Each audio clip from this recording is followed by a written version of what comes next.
Hello, wherever and whenever you are, and welcome to a new time, a new experience, a new place. And Sam, you and I are in the wrong places. Bear with me. Oh. Let me quickly switch us over. Boop, boop, boop, boop. Excuse me, everybody. Camera 1, camera 2. Okay, there we go. Doing it live. Okay, and camera 3. That's me. Oh, right, that's better.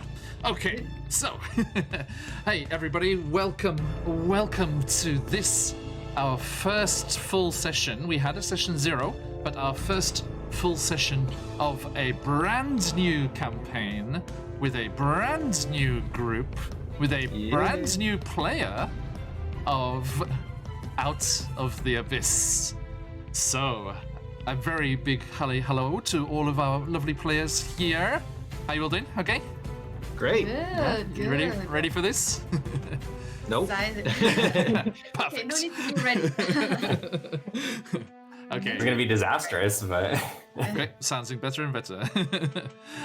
All right. So yes, we are gonna jump right into things here. Oh. It's gone orange. There you go. Welcome back. Okay, so we are going to get right into things here. Before we get started, let me just give a quick thank you and a shout out. First of all, to our lovely VOD squad, all the people that catch up with our stories when we're not streaming live. We always love to have you along and sharing our stories with us whenever you get the ability to do that, the chance to do that. And also a big thank you to Syrinscape, who is powering the music and sound effects for today, with extra music from Dark Fantasy Studio. And then over on YouTube, the channels RPG Music Maker from Travis Savoy, and also Epic Journey. And a recent addition, over on Patreon, Will Savino, producing that amazing streaming TTRPG, VTT, whichever you fancy, music for your games. Go and check them out. I have links and names in full in the comments, the section information on the YouTube VODs. So go on and have a look at those later on, and you can check them out for yourself. And when you fall in love with them, please use them in your games too. Now, everyone, here we are. But where is here? What is going on? What is the situation you find yourselves in? Each of you, through various misadventures, be they on purpose or not, have found yourselves down in the Underdark. The massive labyrinth of caves and tunnels that stretches throughout all of Faerun, beneath the surface, a whole new world, just as diverse, just as magnificent and wondrous as the surface world, but also just as dangerous, full of all kinds of monsters and evil folk, just as the surface world is. But you have found yourselves fallen afoul of one particular group of the Underdark denizens. You are all captured and being held by drow slavers, the dark elves of the Underdark. Of course, not all a bad bunch, but this particular lot are not very nice at all. So, let us jump in here and let me give you the official opening spiel. Captured by the drow. You wouldn't wish this fate upon anyone, yet here you are, locked in a dark cave, the cold, heavy weight of metal tight around your throat and wrists. You are not alone. Other prisoners are trapped in here with you in an underground outpost far from the light of the sun. Your captors include a cruel drow priestess who calls herself Mistress Ilvara of House Mizrim. During your time here, you've met her several times, robed in silken garments and flanked by 2 male drow, one of whom has a mass of scars along one side of his face and neck. Mistress Ilvara likes to impress her will with scourge in hand and to remind you that your life now belongs to her. Accept your fate. Learn to obey, and you may survive. Her words echo in your memory, even as you plot your escape. So, let us meet our adventurers, stuck in this predicament as they are, and I am going to go in order that you arrived here in your prison. So, first, the one who's been here longest, a full 10 days so far, we have... I'm going to try and pronounce this properly. Zakan. How do we pronounce this? I was on mute. Sorry, Zakan is correct, yes. Perfect. Okay, Zakan. It's got one of those little apostrophes in there. If you are watching on your web browser on a computer, unfortunately not on a mobile device, do roll on over and have a look at the D&D Beyond overlay, where you can see the stats and little bits of information about our players as we're venturing into this new story. Zakan, what do we see when we see you here? Zakan is waiting, and may perhaps be even difficult to notice at first because they're just in a corner and they are a bundle of what almost looks like rags and cloth and just all these bits and pieces, but they are essentially completely covered physically, so their entire body is a mess of wraps, and they have a hooded, ratty cloak, all of it in sort of dark colors befitting the Underdark, and your grays and dark browns, and so no patch of skin or overly identifying feature is actually visible, and that extends to their face, which is covered by a mask of some hard material, and the mask is still sitting there despite the rest of the equipment having been confiscated, and that is because the jailers learned very early on that it is better if the mask stays on. And the mask itself is smooth white with yellow detailing that looks at first almost like musical notes or some kind of very nice patterning, but in the darkness and from the corner it can perhaps look like a set of spider's eyes. Very on brand for the Underdark. Okay, thank you. Now, Zakan, as you are huddled in the corner, thankfully finished with your work duty for today, the drow captors often have you out cleaning, fetching water, doing manual labor, breaking rocks, even cleaning things that blatantly don't need it. And then also just for their own enjoyment, forcing you to do meaningless tasks such as stacking a bunch of rocks or moving them from one section to another place, and just to put you through and keep you tired and down and under the drow thumb. And that thankfully is over for today, and you are huddled in the prison area where you are kept while you're not working. And as you are resting there, a familiar figure that you've got to know over your time here shuffles over as Shushar, the Awakened, comes shambling over. And the rest of us, we see for all intents and purposes, what should be described as a fish person. As this is a courtois.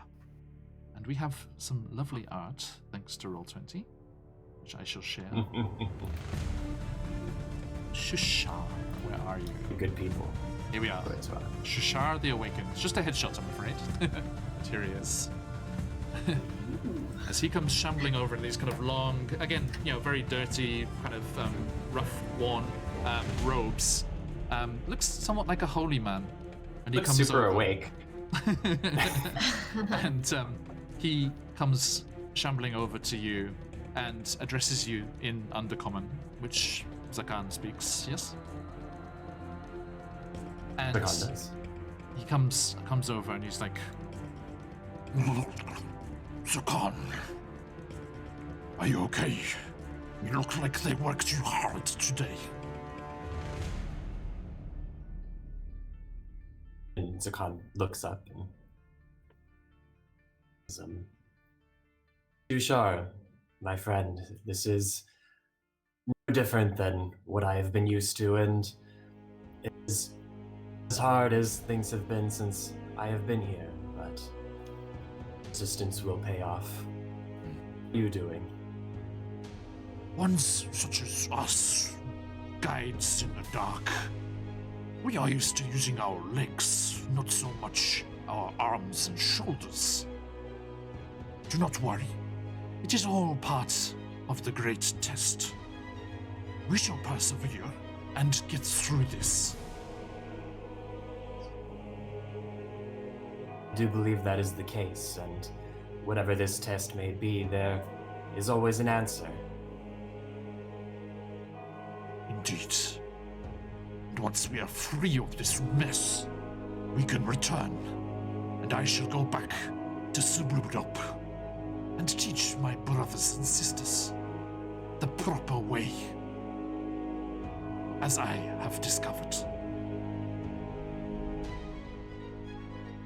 I have yet to see the fine city, so I should hope to accompany you there at some point. May our paths continue alongside one another. Get yourself ready, Shushar. Something afoot, Rough Ripper? There will be a sign. I'm certain of this. Splendid. and he kind of plumps down beside you and rests as well.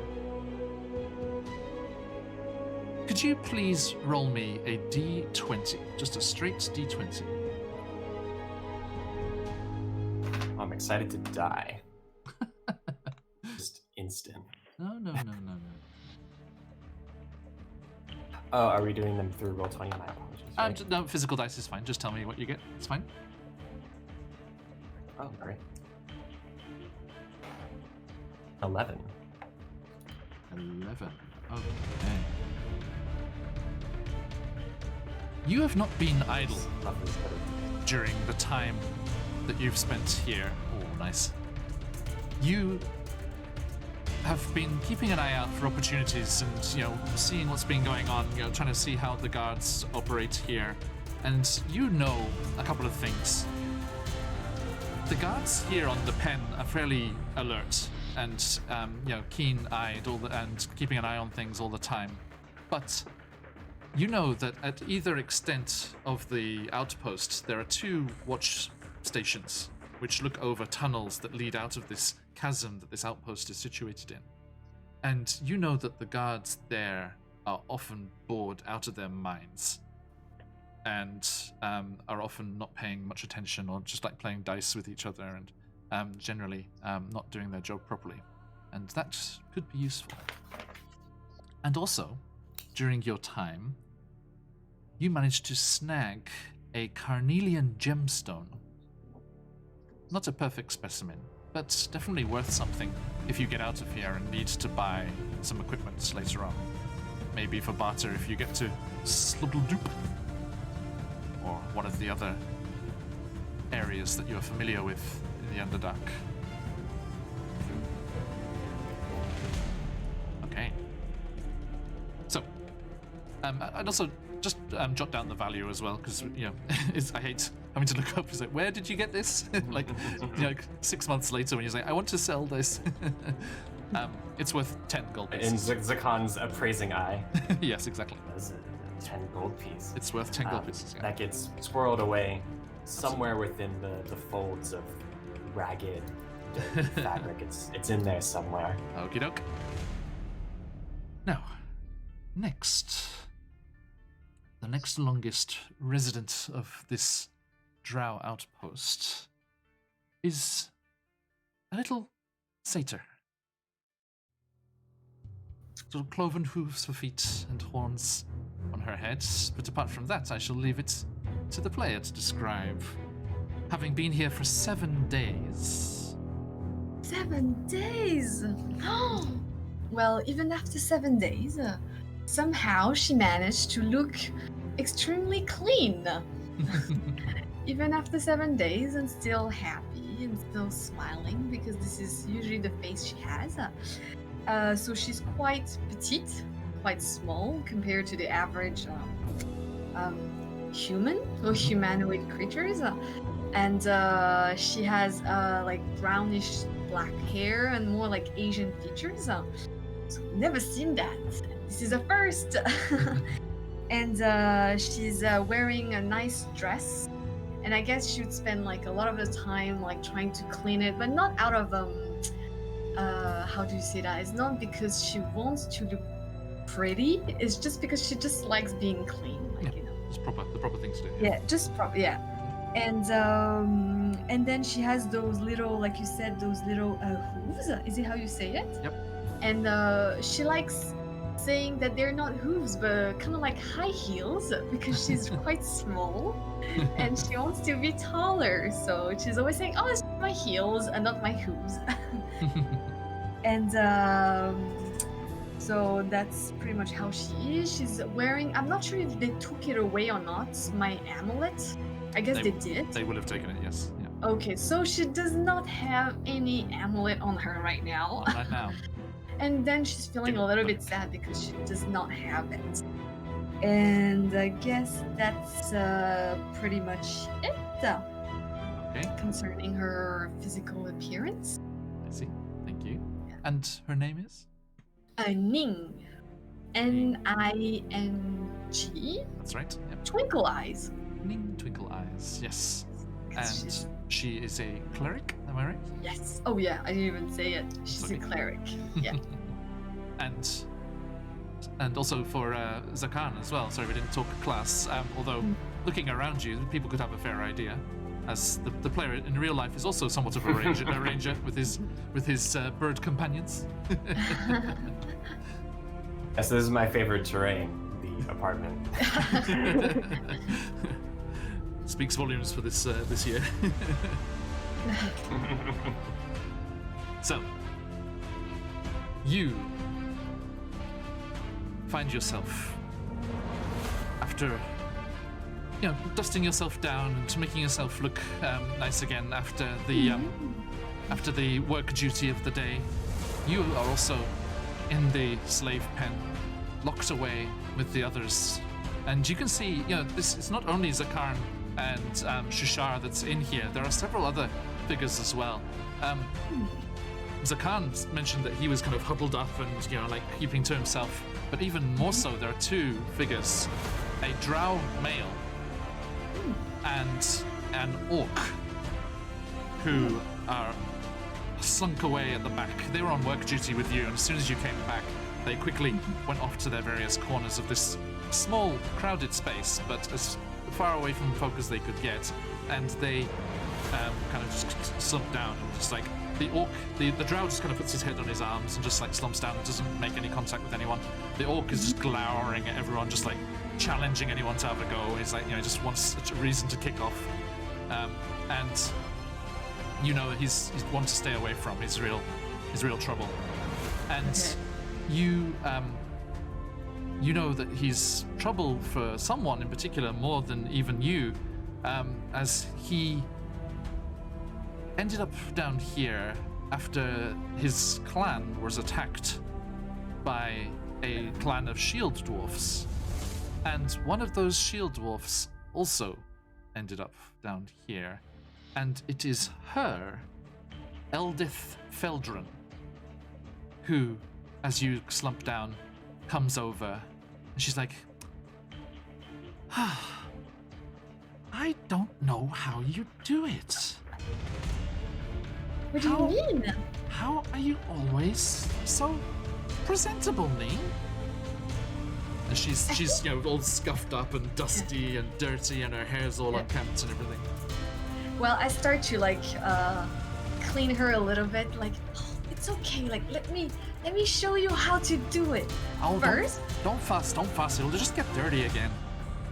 no, let me try. I really want to try. First, I put my 2 little fingers on her face, and I said, "You wear a smile," and then put a smile on her face. And then, despite the situation, she laughs and smiles back. And then, I kind of clean her hair. Does she have long hair? Maybe I do a little bit, I try to braid her hair. Mm-hmm. So maybe, she has beautiful, bright, fiery orange hair. Yeah, so I, braid her hair, even if, I don't really need, I mean, I know how to braid hair, so I just braid her hair, very nicely, and then, Can I just say thank you? You are leading into the character art I'm about to show you perfectly. So please continue. And I'm like, look, see, you don't really need much. And then I use a little bit of my saliva. Yeah. And then I clean, I just I use my saliva to I don't know how to say it. And she's like, on her now, hair. Don't worry, I'm still not sure about this, but you promised that satyr saliva is magical? Well, if something does happen, please let me know. Then I'll know too, with you at the same time. And let us see the finished results. And then Here she is. So After Nim's attentions with the braided hair and everything. You look so pretty now. We look like sisters. Lovely. Kinda. Thank you. She's kind of dabbing at her hair. It's a bit sticky. It's a bit wet. It shines. It's like shining. It's like the sun is shining on your hair. I love it. Well, thank you. Are you holding up? Are you keeping safe? Yes. I mean, it's really not like home right now. I have to admit, it's kind of like. Well, of course. It's really dark and cold. I hope your home is not like this. Oh, it's not, but some people like that kind of things, believe me. I've met so many strange people in this land since I left home. Oh, you wait, Nim. We're gonna get out of here, and we're gonna go back to my home. My home, Gauntlgrim. Gauntlgrim is the most beautiful underground place you've ever seen. Soaring towers and pillars, and just the architecture and the engineering and the forges. Oh, Nim, the forges with the heat. And it's really cold and dank down here, and she just closes her eyes, remembering the heat from the forges, as there is a fire primordial captured in the depths of Gauntlgrim, which they use to power their forges. Oh. So, yes. Oh, I cozy. feel you. I feel you. I really miss summer. I miss summer so much. Well, I cannot wait for us to leave here, and I want to go meet your family, and then we can go travel together a little bit before I leave and do something else. I really like that. And she grits her teeth and clenches her jaw, and she's like, "We'll make it happen. We'll make it happen." And could you give me a D20, please? Yes. Ning? Yeah. Sorry. I will mispronounce all of your names for a while. Sorry. Oh, natural 20. Oh, first natural 20 of the campaign. Bravo. Okay, so with a natural 20, first thing you know, and you found this out very quickly and very, very obviously, there are wards placed on this holding area. That means none of your magic works. There are magical barriers that make this whole area of the slave pen here completely impossible to contact your god and draw on that power to cast your magic. I think you probably tried to heal someone in the room when they hurt themselves and they were working, and you were unable to do that. And on the flip side of that, you found out that outside of the cell, you can use your magic, things that don't require any material components. If there's anything that's just verbal, then you are able to cast it. They figured out quickly, and every time you're put on duty, your fingers are bound in kind of like gloves almost, so you can't do any semantic spells. Okay, so if it has the S, okay, on the components, you can't do that. And if it has a material component, you don't have your focus, you don't have your symbol of Ilmater, so you can't do that either. But if there's anything that's strictly verbal, that would work. Okay. Do you have any spells that are just verbal? I think so. Okay. I have nope, this one. So you mean just verbal? Yeah, is there anything with Oh, just I have verbal? thaumaturgy.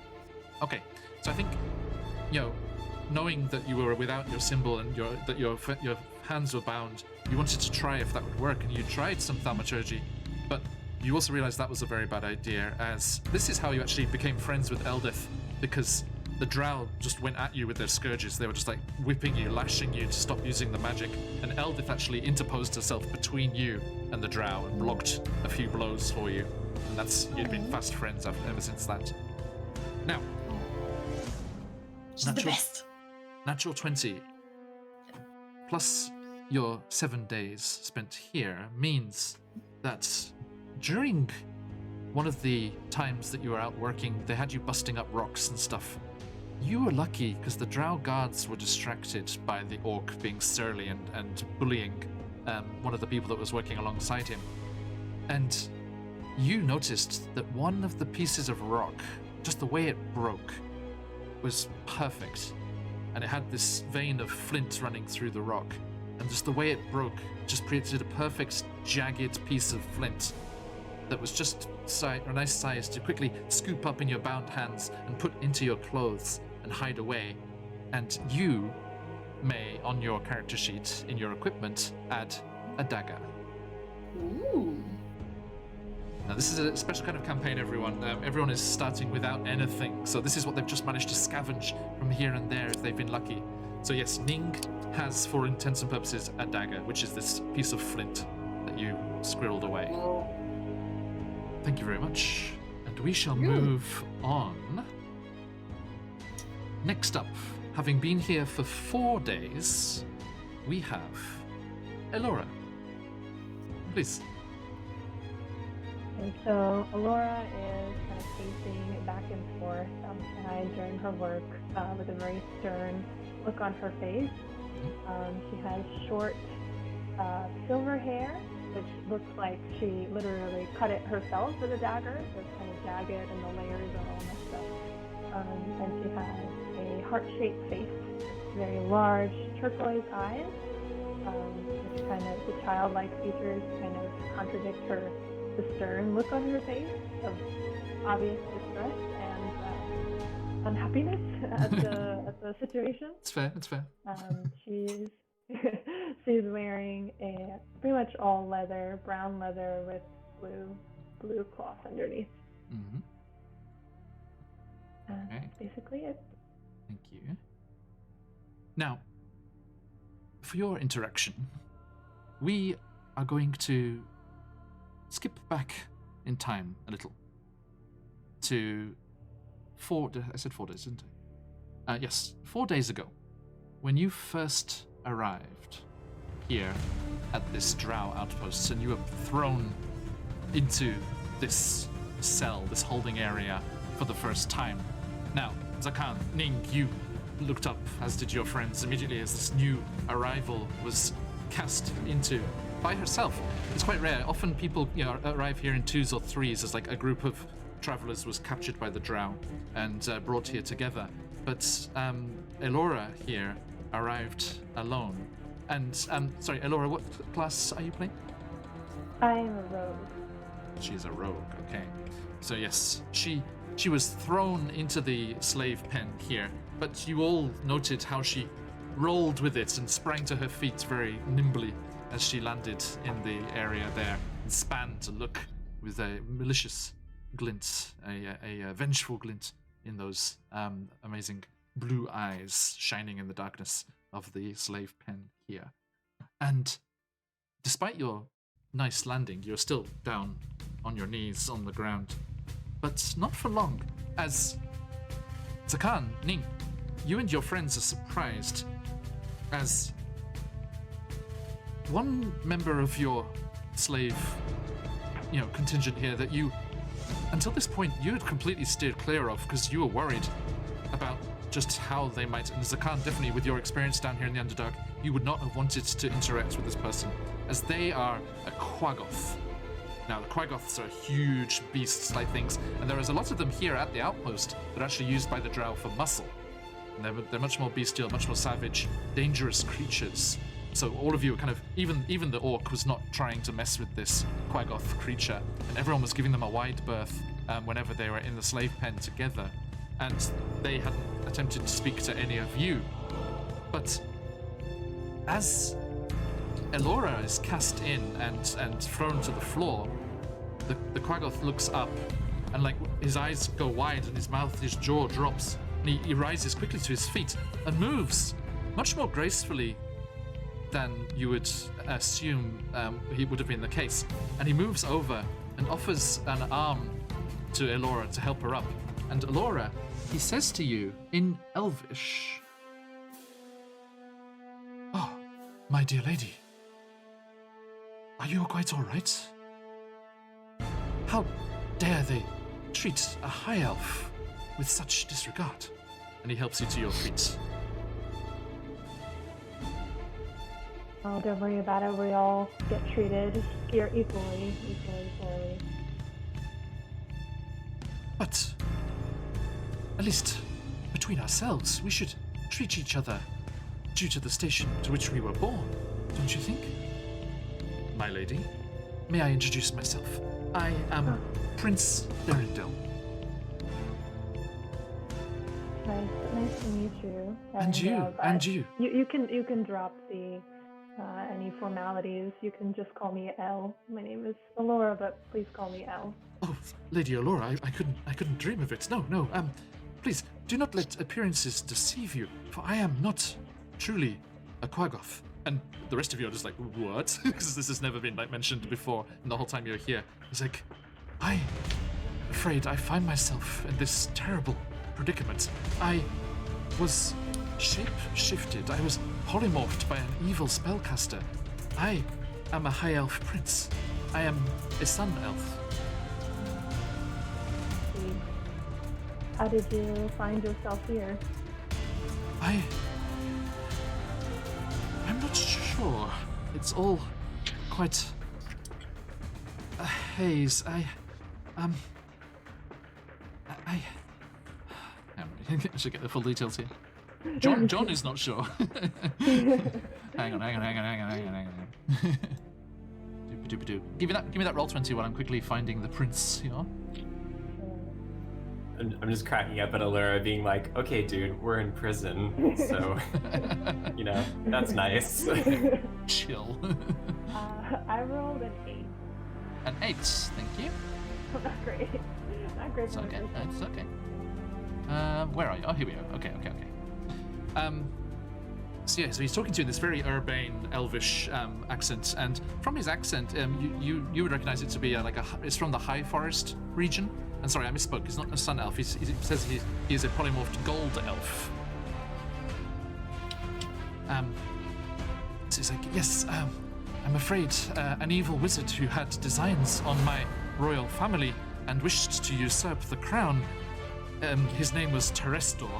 He trapped me in this form, and I was exiled from my own people.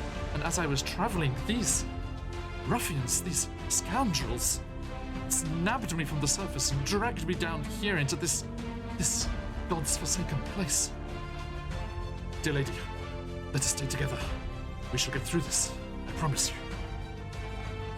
I'm so sorry to hear that you were exiled from your family just for taking on a different shape. You didn't deserve that, and you don't deserve this either. So hopefully we can all find a way to work together and get over this. Yes, we shall. We shall overcome. And that was 4 days ago, as you first arrived. And he's been a mildly annoying shadow to you the whole time that you're thankfully you're not on the same work duty, but every time you're both in the slave pen together, He's like, oh, us nobles must stick together, and us high elves must stick together. And he's, yes. Although, one thing you did notice with that roll, whenever he was stressed or in some kind of danger or pushed, if the orc was acting up against someone that he thought shouldn't be, acted up against. Oh, sorry, let me bring the art up for you. He reacted. Where are you? Here we go. Derendil. Ta-da. Hello. Dear lady.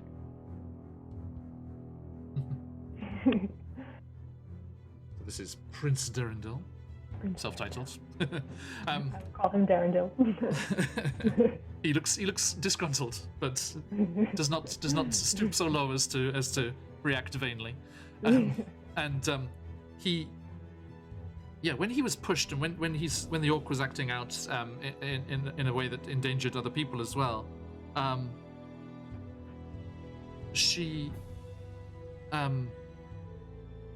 he reacted very ferally almost. He was just kind of very, very aggressively, very bestially in much a way that a Quaggoth would. And when he was calmed down and went back to his normal self, he was very angry and ashamed at how he comported himself. But yes, there's definitely more to that.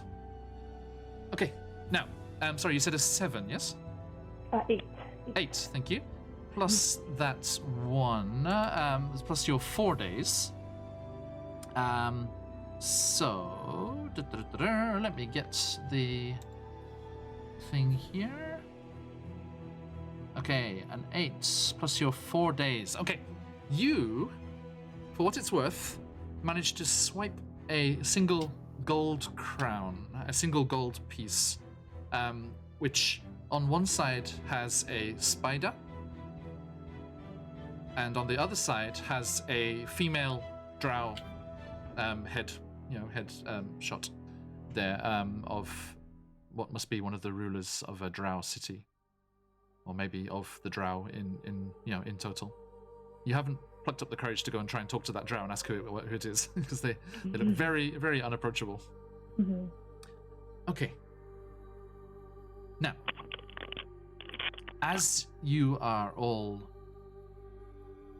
resting at the end of a long day, exhausted from the labor that you've been forced to work through during your shifts in the day, you're all just relaxing there. The evening meal, meager as it is, brackish water, stale bread, but enough to keep you alive, has been brought. And as usual, the orc tried to take more than his fair share. But the others who are here, and I should quickly describe the others who are here as well. So as you have met already, we have Prince Derendil, the Quaggoth, who is apparently a polymorphed gold elf. We have Eldeth Feldrun, the shield dwarf scout, who is friends with Ning. And we have also with them, there is a male Darrow. Now, Darrow are like kind of savage, like almost like gnome-like characters, but they're very wild. Now, Zakan, you would know, normally they're very wild and crazy and very dangerous people to be around, but this one is very friendly and very, very gregarious and very happy to talk with people, and always trying to make bets, always trying to make wagers, which he promises he'll keep track of, and you can sort out later when you have access to the funds to pay if you want to lost any of those. So maybe later on, this may be a thing that you want to take him up on, but so far nobody has. Let's say. Khan has definitely been taking the opportunity to talk to him and to get all this information you usually couldn't get about Darrow and their society, and just peppering him with questions. Yeah, that they're usually just like an underclass, like in whichever society they're mixed in with. There are Darrow populations in Greckelstag, the Durgar city that you've visited. There weren't any in Blingdenstone, the Deep Gnome, the Sverfneblin city that you went to. But definitely in Gracklestag, there was like a lower class kind of like ghetto area where all these Darrow would live. And it was in a chasm. There's like a chasm that runs through the city, and down in the depths of that, there was this Darrow colony that was just there as an underclass of the city.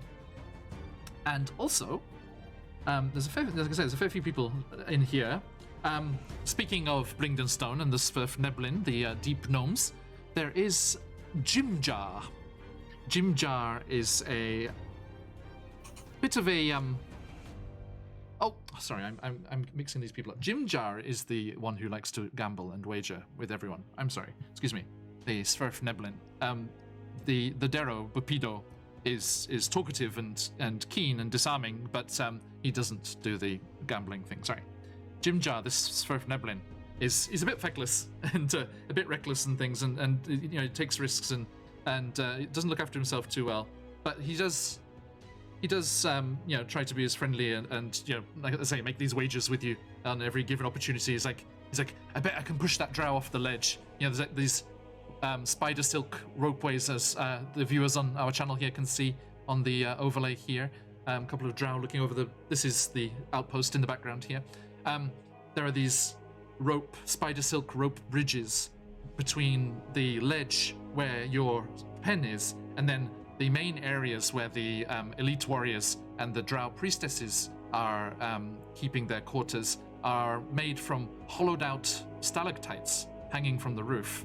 And then in the yawning space below these bridges, which are always a bit dodgy for you guys to traverse, the drow have no problem with them, but you always have to take care and move across them carefully. But down below these bridges and these stalactites is just a sea of spider webs. The whole cavern is just choked with spider webs, and you know that from below you cannot see what's up above you here. Okay, you can't see the outpost, and every now and then creatures do actually come through the cavern below, and there is a waterfall here as well that spills out of the wall next to the outpost and goes down to a pool below. So sometimes creatures will pass through and drink from the pool and then carry on through on their travels, and all of the drow just like go quiet when the watch posts alert them to this, and everyone keeps still, and these creatures pass by completely unaware of what's hiding above amongst all these webs. And so yes, so that was out in the main area. Now there is the orc I've mentioned. His name is Ront, and he's a mean, hateful person, and is very nasty and bullies others and lashes out at Eldith, with wanting vengeance for his tribe being attacked. Ning, you've had to shout a warning to Eldith a couple of times as the orc was going to attack her from behind. And also there is this drow which nobody has yet spoken with. We have Shishar the Awakened, the Kuatoa priest, who is a very peaceful, and every time there's any trouble, he never gets involved. He's a complete pacifist and doesn't go to protect anyone or protect himself when the orc was bullying him. Just completely eschews all of that. And then another couple of Sverfneblin, as well as Jimjar, twins. There are two twins, Topsy and Turvy, who are two Sverfneblin twins, and they are very close. They're always sticking together all the time. Topsy is quite open and chatty and talking to you all, whereas Turvy is much darker and a bit more of an edgy kind of character, and mumbles to himself, which then Topsy translates for people and says what he's talking about. And they just try and keep to themselves and keep away from everything. And they will talk, especially Topsy will talk to you if approached, but they just stick together all the time. And finally, one last member here before our last adventurer arrives. At first, this strange mix of people, Zakan, you are very familiar with the languages of the Underdark here, and you were able to kind of translate, but it was a tricky business translating between people as you were kind of chatting to each other. And the guards let you talk to each other at night and stuff. There's no like silence rule or anything. But a strange thing happened. Zakan, you had figured this out, especially with your travels here. But Ning and Alara, you were very surprised as what you thought was like an outcrop of rock or some growth over on the wall of the cavern had moved at one point. And it came shambling over on two little legs and plunked down in the middle of all of you as you were having this very awkward translated conversation. That's because they all stuck. You okay? We can hear you. Is everything okay? Sorry, we have some technical difficulties in our Taiwan office. You okay, Chris? Stop for a little bit. We're back now. We can see you again. The Okay. internet went crazy for a sec there. Oh, I bad don't know luck. what happened. Okay. Missed a whole chunk of what you said. Oh, I'm sorry. I was just describing the various people. So this little thing that you had thought was like a fungal growth. You know, there are these various types of fungi that grow through the Underdark on the side of the cavern here that the others hadn't messed with. Nobody had tried to eat it or anything. At one point, when you were having this very awkward translated conversation between each other, this little thing kind of detached from the wall and came waddling over on two little feet and just like plunked down in the middle of everyone. And there was a little puff, and all these tiny little umbrella-like spores just clouded out around you. And at first, everyone was like trying to cover their mouths and like it's like, oh, what is this? What is this this effect that's happening? But it was nothing to be worried about, because as the spores spread around you, and people could not but breathe them in, you know, all of a sudden, you could all communicate. And Zagan, you know what this is. This is a myconid sprout. So a child of the myconid people, the mushroom people that live down here in the Underdark, kind of fungal kind of people. And they have these things called, what the names that other people have given them, called rapport spores. And these spores allow free communication between folks that do not share a language, which most people do not share a language with the myconids. So they use them to contact other races. And this little sprout just came over and plunked down in the middle of you all. And once the spores had spread and communication had been established, you'll just hear a little voice. It's like, hi. Hello. Sorry, I was so quiet. I didn't want to speak up. And it kind of turns towards you, Ning. And there was that time that you sat on me. I did. Oh, I'm so sorry. I hope it was still warm though. I guess so. Are you okay? Oh, is it small? You said it was small? Yeah, tiny little thing, yeah. Oh, I pet it. Oh, I'm so sorry. Yeah, You it's wanna okay. jump on my head? Is it that tiny? It's like, yeah, it's like knee height. Oh, knee height. Then Yeah. I can grab it and like, are you okay? I'm so sorry. Like, we can be friends now. Like, come here. Here he is. Oop. Hello. Oh, Stool. just the eyes were like. I mean, I can't really blame you for sitting on him. He is called Stool. Where I can't really see your eyes and your I don't have any. mouth. You don't. How about I draw some for you? No, I'm okay. I get by. Okay. I'm okay. Because if And, I draw some for you, I'll see where you are and I won't sit on you anymore. Nobody will sit on you anymore. And it's as this conversation, this sudden, smooth, fluent conversation is happening. You hear an awful commotion out in the cavern. There's like a bellowing, roaring sound, and you're like yeah, somebody, don't let go. Hold on tight. Stop it, you, or you'll get the lash again. You hear a crack of a whip, and just this bellows, and the doors, the iron gate to the slave pen is busts open. And you see a large number of the drow warriors that are stationed here wrestling a huge minotaur. Chris, what do they see?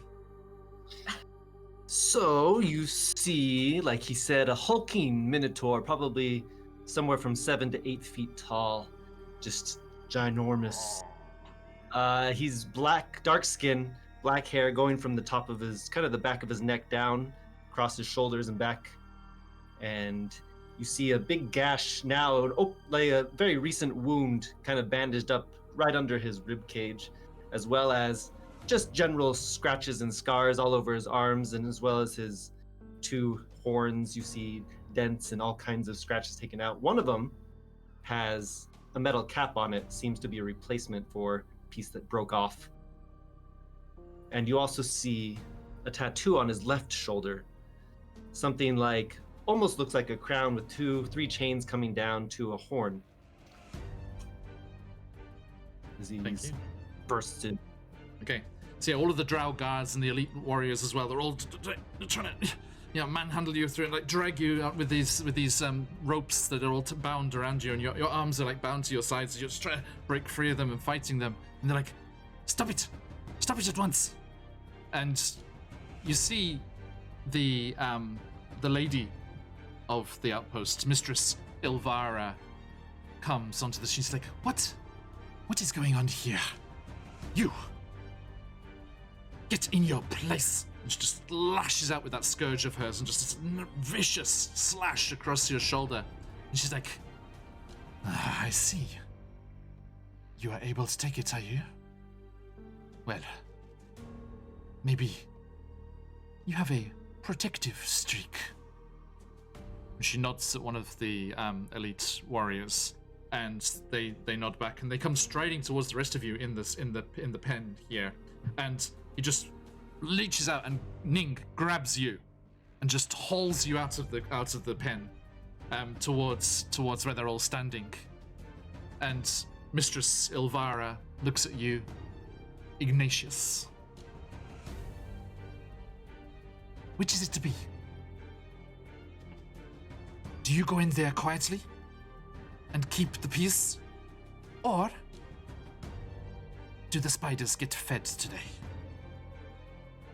And the drow elite warrior just drags you, kicking and fighting against it, and you can see your dwarven friend, she's like moving forward, but Zakan, you know better, and you like hold her back, and they're just dragging her across to the edge of the chasm off the side where you came up from the surface, from below. You see all of that thick webbing, and as if they know what's happening, as if they've got wind of what's about to happen, you see these giant spiders just come skittering out from funnel web, tunnels on the sides, looking up hungrily as this morsel of a satyr is being dragged over towards the edge. Well, which is it to be? So you would punish the innocent for my crimes? Gladly. It's typical of the drow. Fine. Let me pass. I'll go in. And she has this kind of self-satisfied smirk. She's like, that's better. And the elite warrior just drags you, Ning, back towards the pen. And as this hulking minotaur stalks through the gateway, looking very, very angry about everything, you are roughly flung after him, and with a big clang, the gates close behind you.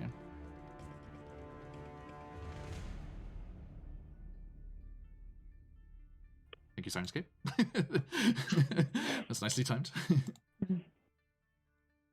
So, what do you do? I look around, look at my new, accommodations. Mm-hmm. I suppose it's better than being dragged through the Underdark.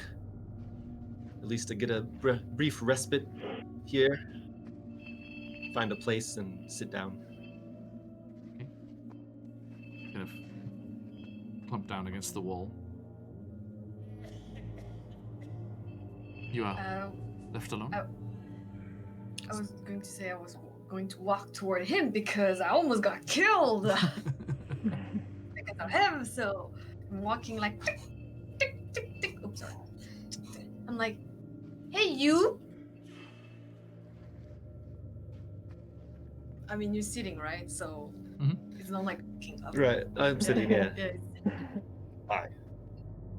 Well, bigger. Sorry about that. that was quite an entrance you just made. Seems you got dragged into my mess. I apologize. It's okay. My name is Ning. You? Ignatius. Ignatius. But my friends call me Poppy. Poppy. I like that name. I think I'll call you Poppy. Sounds better for you. Do as you will. I sit next to him and I'm like, so, what happened? You mean just now? I mean, before now. Well, I was captured by the drow and brought here. Oh, I've seen that. I think we're all captured by the drow. Then you know. But before that?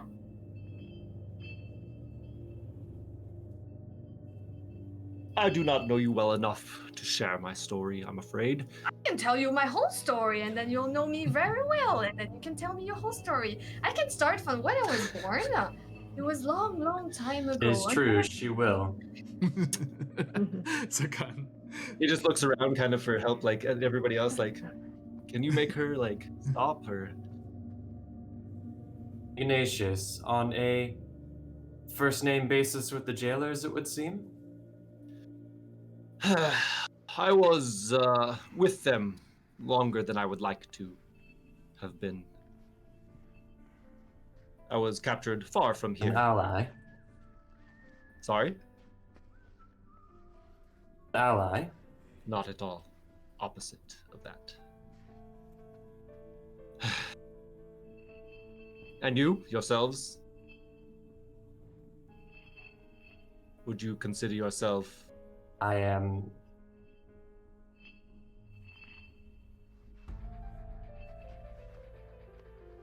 Zakan. I am where I am meant to be. You're meant to be here. I It would suppose. seem so. Shishar is right behind you, Zakan, just nodding. Yes. Yes, yes. I It guess is I all hear us. that right. I hear you both saying that right. This is why they've gotten along. Yeah, unless you're still talking. No. Oh. It's just continuing in the background. And then... Did you hear it? Did you hear what I said? I like to think she is. I figured that would be it. there will be a test at the end. So, what do you mean, like, you were supposed to be... You mean you were sent here? Zakan? I guess I've heard your name now, Yes, by it now. would have been. Yes. You mean, like, you were sent here?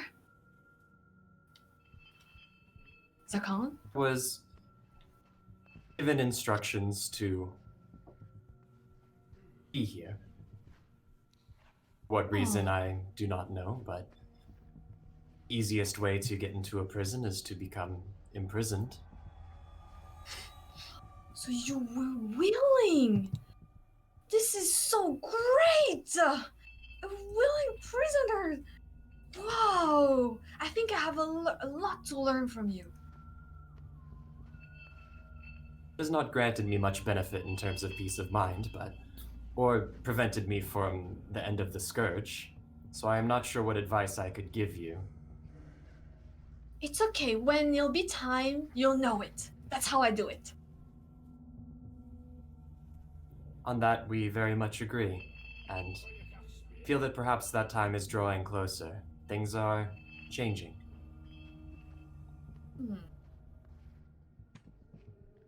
Me. I just start to Zakan, I think, goes ignore over to them a bit. The little myconid. What was that, Zakan? Sorry? He goes over to the little myconid, and unless he's still being grasped onto, but I assume he was dropped in the shuffle. Yes. Unless Ning was like, yeah, you're coming with me. If I'm going, we're both going. He's like, no. And so they just crouch down and say, "You, child, what is your name and what are you doing here?" I am Stool. And I was captured too. Like everyone else. Separated. But I want to go home. I want to go back to Neverlight Grove. This is very far from where the myconids usually are. I don't know. I don't know how to get back.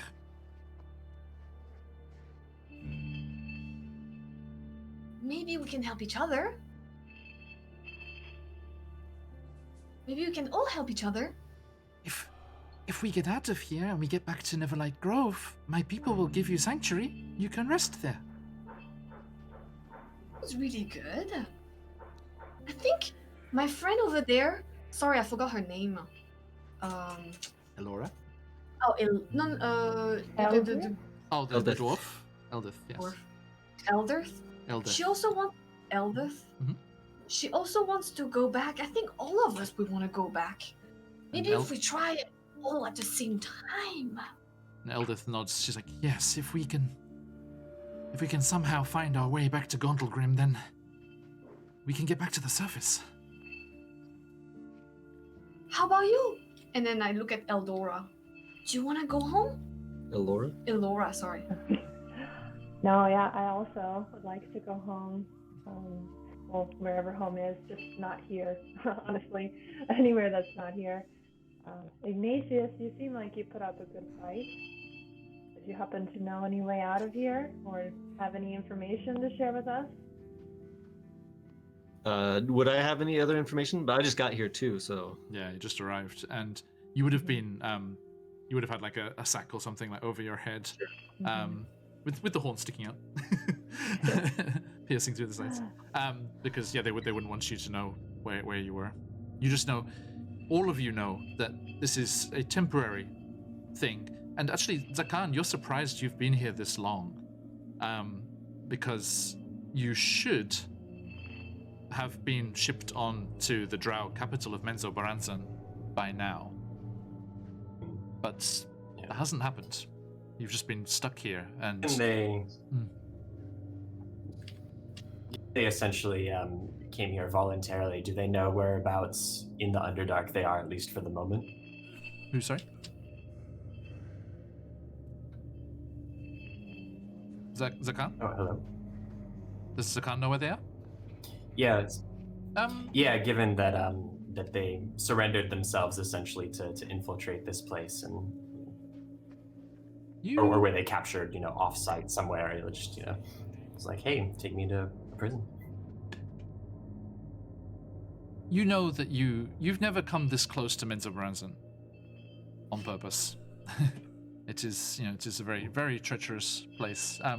But judging by, actually, let's see how. Give me a survival check. Let's see how well you figured out. Let's see. Is this on the table also? Okay. Sure.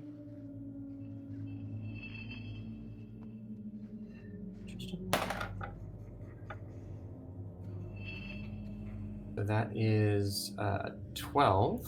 But let me check.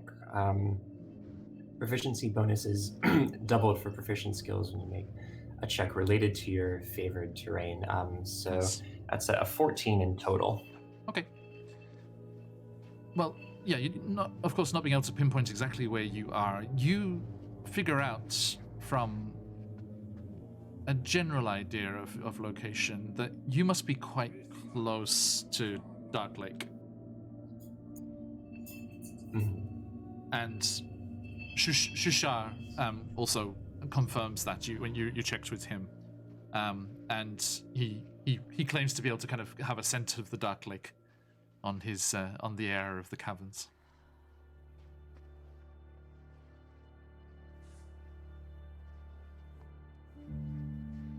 But you're not sure where that is in relation to this Neverlight Grove, this Myconid settlement, because you've never visited there.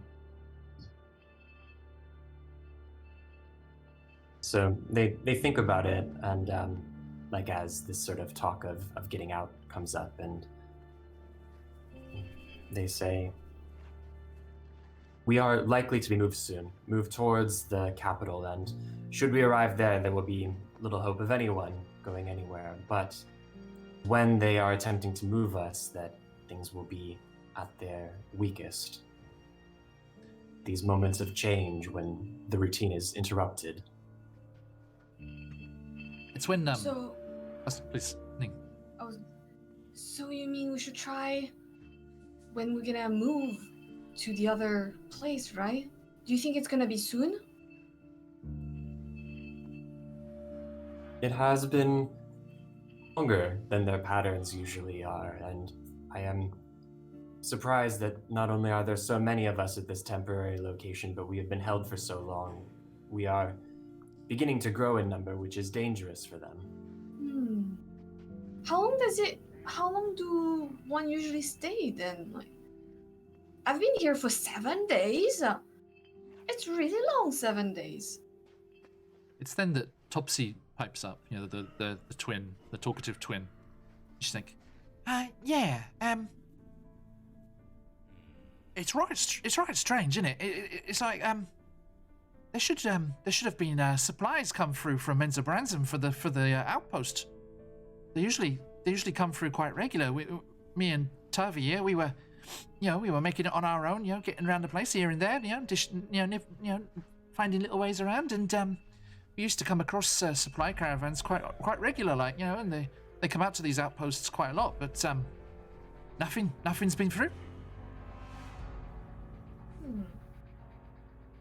I mean, they've got plenty of supplies, not that they share it with us. But, yeah.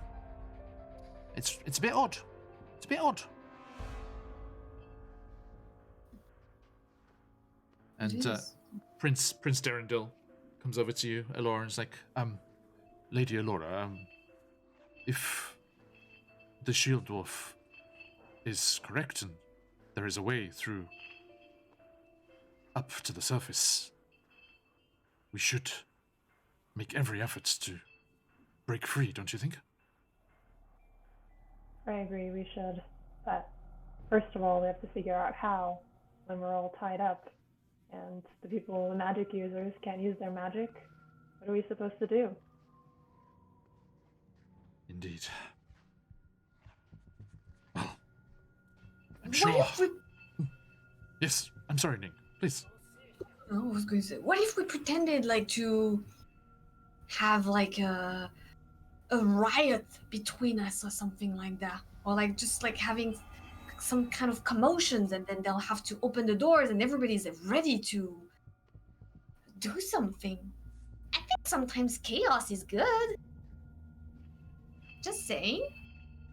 I could try and steal the keys during that chaos if they had any on them. I'm a pretty experienced thief from where I come from. You are? That would be handy. If we can create a big enough distraction, maybe I could grab the keys. But then, who knows the layout of the prison? Who knows how to get out of here? you, on the various work duties and things that you've been put on, you know the layout of this place quite well. Yeah, you know your way around, and I think you would see the points of opportunity to be there's a kind of crane mechanism that got kind of lower down to the chasm floor below, which is operated from a winch system at the top.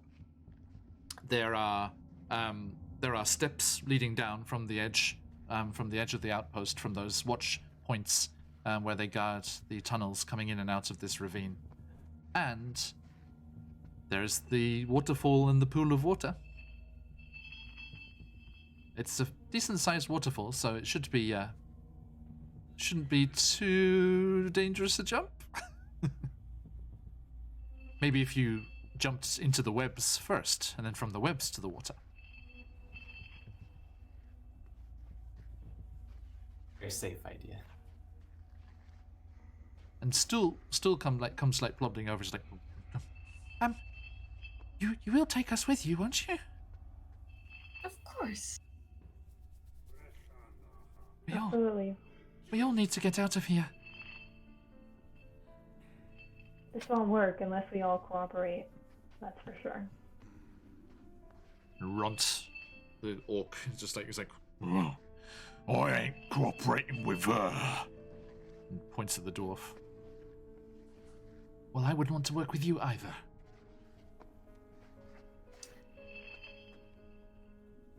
I mean, we don't really have much choice unless we want to stay here forever.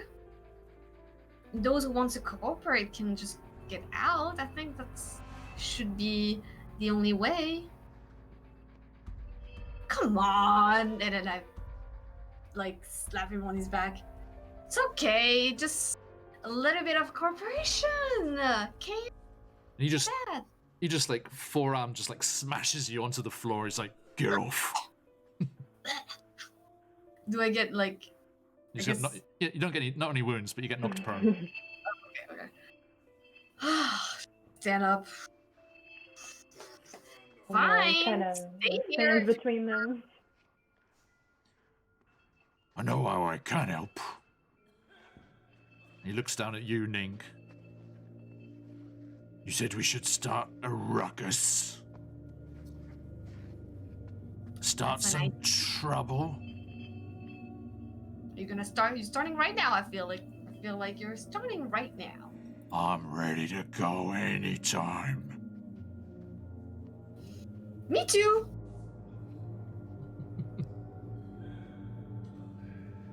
He's like, prove it. Well, that seems to be. So I look around a little bit just to assess the room, because if we start right now, that means that everybody should get ready to do something. So is everybody else ready? You say that, and he's like, Start right now. All right.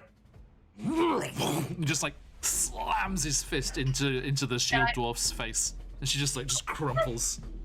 Oh, And he's like, Ah! Well, that felt good. he turns to the rest. He's like, Come here.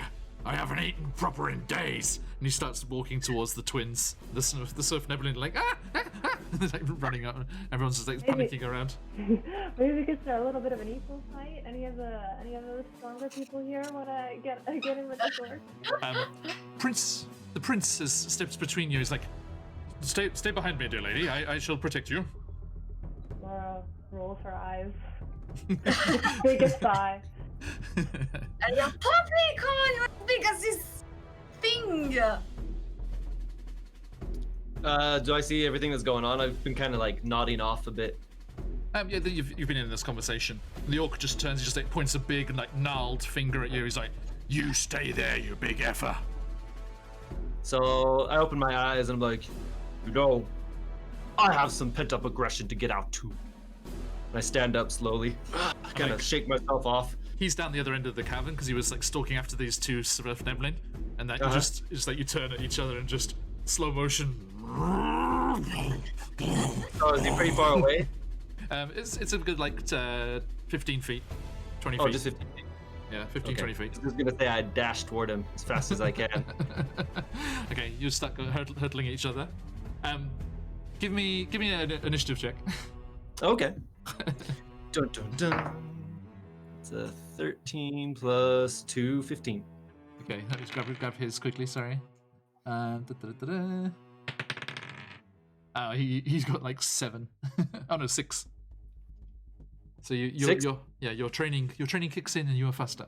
Ooh. Okay. So give me you're gonna go for an armed attack. Yeah. So pointing my horns directly at him as I run up to him. Yeah, just try and hit him with my horns, I guess. Okay, go for it. That is a 15. 15. Yeah. Let's check here. Sorry. Yep, that beats his armor class. So you just slam into him. Roll damage. Okay. So kind of like for flavor, I just kind of start running toward him like, I'm like just buck him with my head. As I try to flip him with my horns, I hit him for that is 8 points of what is that with the horns? Piercing damage. Okay. So you just slam into him with your horns, and he's just like, and he grabs onto them as they're like forcing him back against the wall of the cavern. And he's like trying to shake you off. And as this is all happening, from the gate to the entrance of this, this holding cell, you just hear these the guards' voices. What are you doing in there? Stop that at once! That's because of the orb. Is it possible for me to hide right now, or like to make myself look scarce? You rolled your eyes, but there is a large quaggoth in front of you. Is going to do that. Yep. Can you roll me a stealth check? Similarly, Zakhan is going to set up near the door, like now that this is happening, apparently. Yep. Seems like a good enough of a sign. So yeah, wants to hide like near where the guards would come in, so prepare for that. I got a 12. A 12 to hide? Yeah. Okay, thank you. Noted. So Zakhan, 16 are you for Zakhan work? for hiding. Just checking what's... Yeah, so like I'm kind of near where the door will open. Yes, Yeah, you're by the gate. I'll just be next to you. So Ning's over by the gate as well, okay. Whilst Ignatius and Ront, this huge orca, just wrestling up against the side of the cavern, and the Swift Neverland was scattered, and everyone's like running away, and Stool's just like just like going across in the middle of the cave. And throughout this adventure, I would like all of you to resist the temptation to just Mario jump on Stool's head. Okay, don't do it. It's like don't do it. He doesn't deserve it. Okay, and yeah, so all hell's broken loose here, and Ignatius, as you kind of let yourself, give into this aggression and things here, you feel just this surge of just this primal kind of bestial energy inside of you, and in just the heat of the moment, just like off in the back of your mind, you almost hear a voice, just like, yes. Nice. So leave that there, and you're just and Runt is gonna go for you. Let's see here. Straight up, boom. What's that? It gets a 19. Yeah, hits. Okay. So that would be just a that's 3 bludgeoning damage. He just like punches you in the side and knocks you off him. And then the guards over at the gates are like, all of you, stop this at once. And you see, Elora, you see from your position on the side, they are pointing their hand crossbows, which those of you who haven't just arrived, those who've been here, you know that those bolts are poisoned. All of you, stop this at once. Do not damage the goods. So I kind of yell out and warn everybody. They have crossbows. And you can hear other running footsteps behind them. And they're calling for backup. Mm-hmm. Ignatius, what do you do? I give into this feeling of rage. I'm enjoying myself finally after marching through the Underdark for so long. I'm just gonna go at it as hard as I can, let out some aggression. Okay. I would also like to look around quickly, maybe see if they had accomplished their goal of getting keys or getting out or whatever they were trying to do. They're pointing the crossbows through the gate. They haven't come into the room. Okay. I'm afraid. Then I just keep going. Okay, roll me another attack. Okay, sure. Natural 1. Okay. Runt just slaps you out of the way and sidesteps out of the way, and then just brings an elbow down on the back of your neck as you kind of try to go with the horns again. And you kind of see stars for a second. You're like, oh, the night sky. I've seen that for a while. And then the gates burst open, and unfortunately, Ning, Zakan, you don't get a chance to act as just. This must be virtually all of the drow in the camp, just file in, and they're immediately their hand crossbows are pointed at you, and they're like back up against the wall, and they hold all of you up, and all the others are moving back out of the way, and the elite warriors come running in, and they all of them just dive onto Ront and Ignatius, and they bodily pull you apart, and out beyond the gate you can see the mistress. Mistress Ilvara is stood there, a smirk, and she's like, "Very well. It is feeding time after all. Not that one," and she points at you, Ignatius. "That one is too valuable. This one is nothing but trouble." And the drow elite warriors shove you, Ignatius, towards the back of the room, and your tactical mind kind of kicks in here, and you're like, this is just suicide if you tried anything. It's not worth it.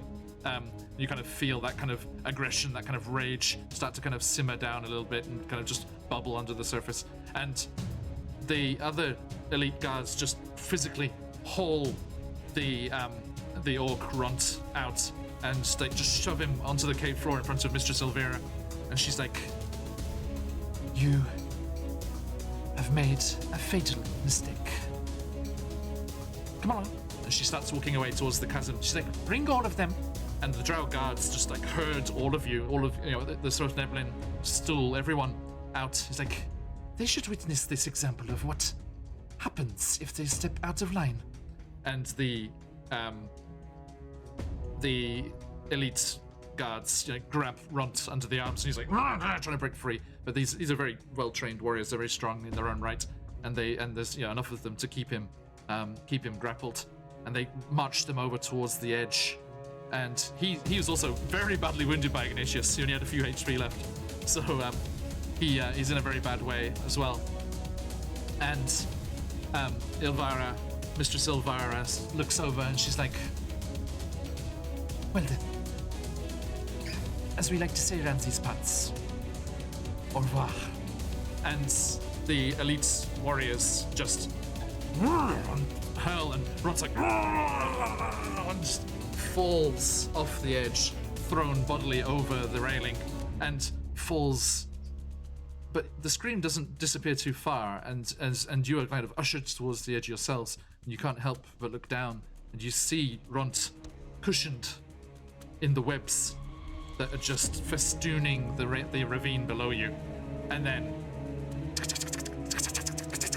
it's not long before 3, 4, 6, 7 giant spiders just emerge, feeling the vibrations of the movements of the impact on the webs, and they all come scuttling across faster than any of you could possibly hope to move in this sticky web surface. They come scuttling across the webs and all just pounce on Runt, and the last that you see of him is just manages to throw one of them off, but all the other spiders just pounce on him, and they just start biting into him with their poison fangs, and his movements get weaker and weaker. And the last that you see of Runt, the orc, is as he's being spun and cocooned for later. And he is dragged away by the various giant spiders of the outpost's webs.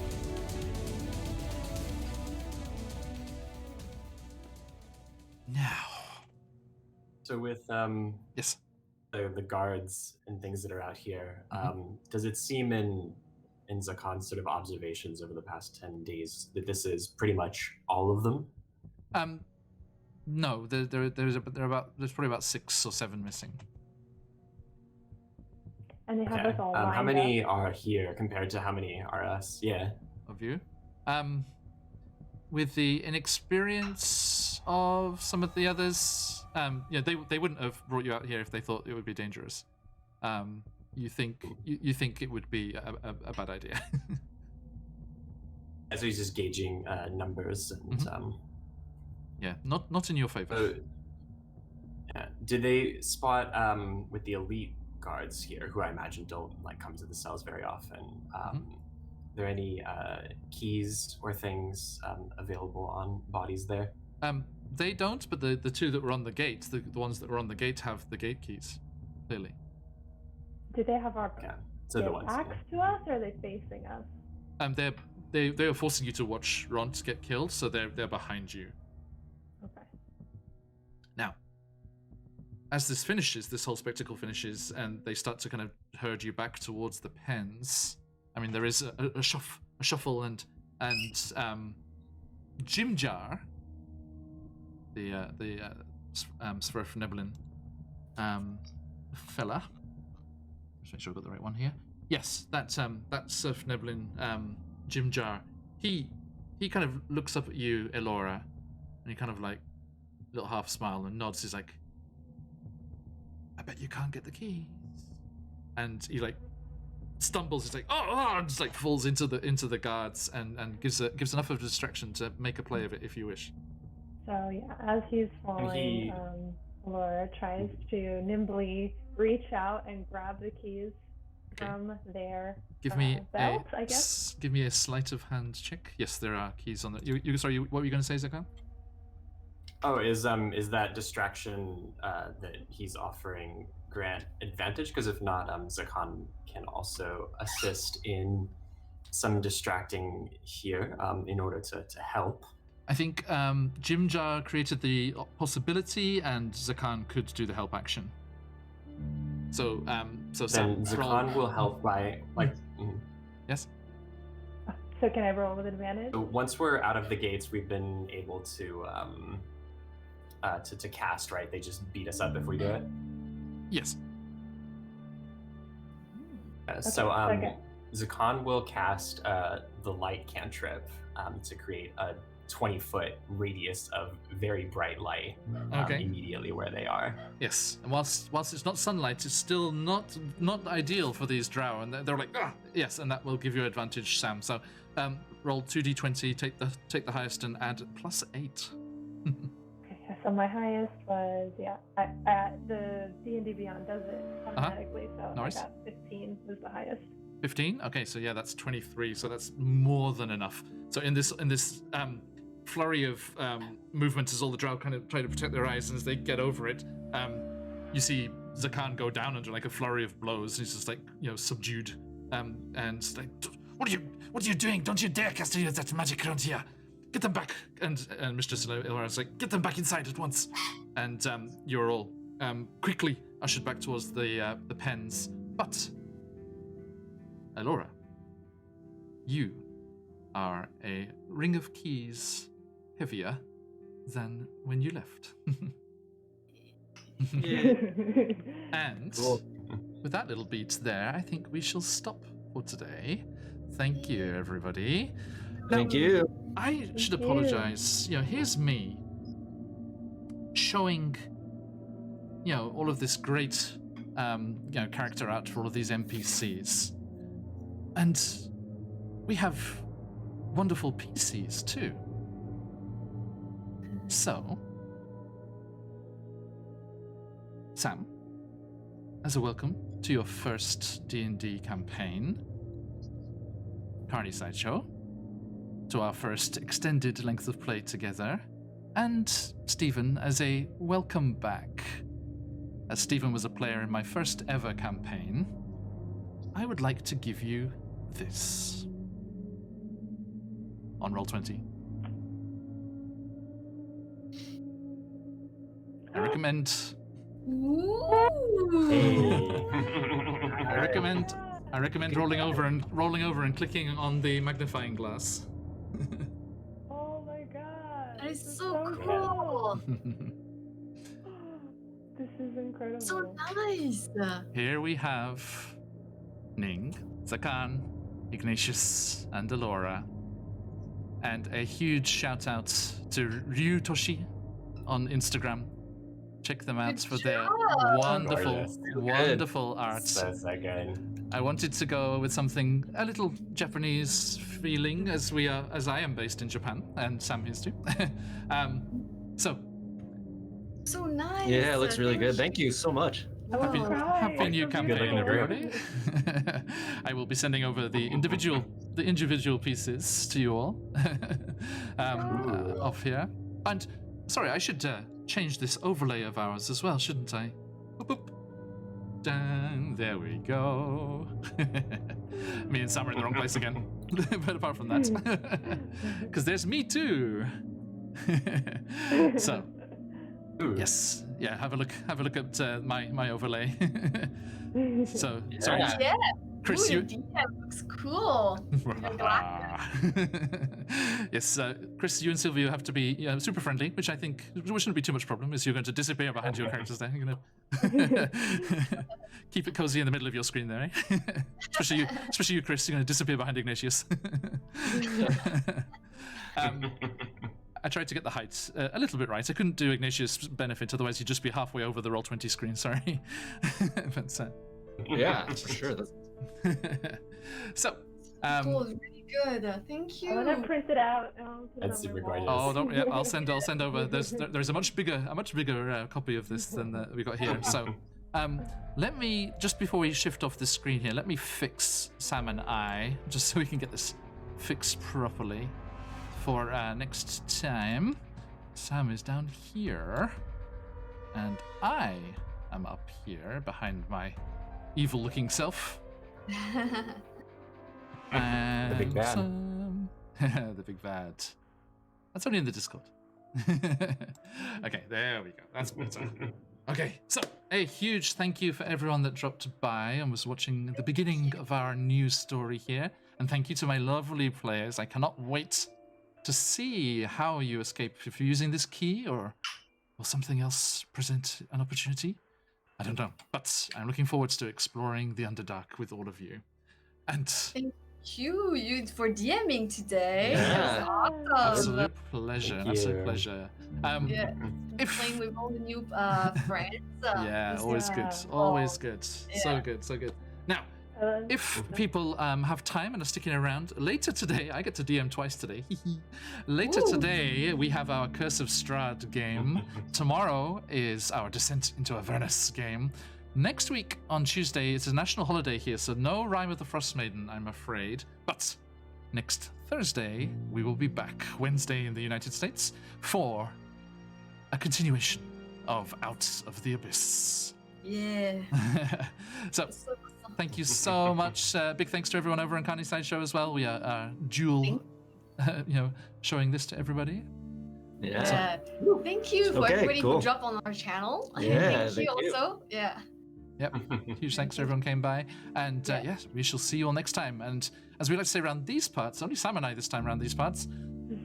I was about to say, oh yes, Aminasai, but no, that's good night. No. It's not nighttime. I only say goodbye at nighttime. What's going on?